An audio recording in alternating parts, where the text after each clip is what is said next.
एक छोटे से गांव में एक परिवार रहता था। माता सीता, पिता रामू और उनका बेटा छोटू।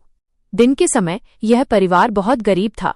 उनका घर मिट्टी का था, कपड़े पुराने थे और खाने के लिए मुश्किल से 2 वक्त की रोटी मिलती थी। रामू दिन भर मजदूरी करता, सीता लोगों के घरों में काम करती और छोटू भी कभी कभी मदद करता।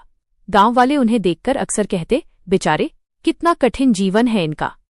लेकिन किसी को नहीं पता था कि इस परिवार की जिंदगी में एक बड़ा रहस्य छुपा था। जैसे ही सूरज ढलता और रात होती, कुछ अद्भुत होता। उनका टूटा फूटा घर धीरे धीरे एक बड़े सुंदर महल में बदल जाता। पुराने कपड़े चमचमाते, रेशमी वस्त्र बन जाते और रसोई में तरह तरह के स्वादिष्ट पकवान अपने आप तैयार हो जाते। सीता रानी जैसी लगती, रामू एक राजा जैसा और छोटू किसी राजकुमार जैसा। छोटू खुशी से कहता, माँ, काश हम दिन में भी ऐसे ही रहते।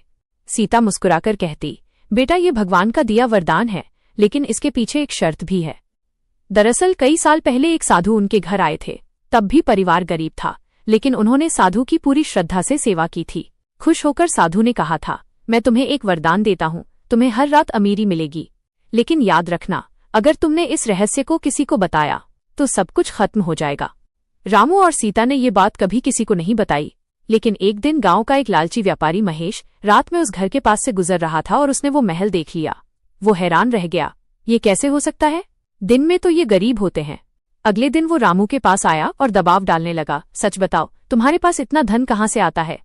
रामू ने तो मना कर दिया, लेकिन महेश बार बार पीछे पड़ा रहा। धीरे धीरे छोटू डर गया और एक दिन उसने अनजाने में अपने दोस्त को सब कुछ बता दिया। जैसे ही ये बात गांव में फैली, उसी रात कुछ नहीं हुआ।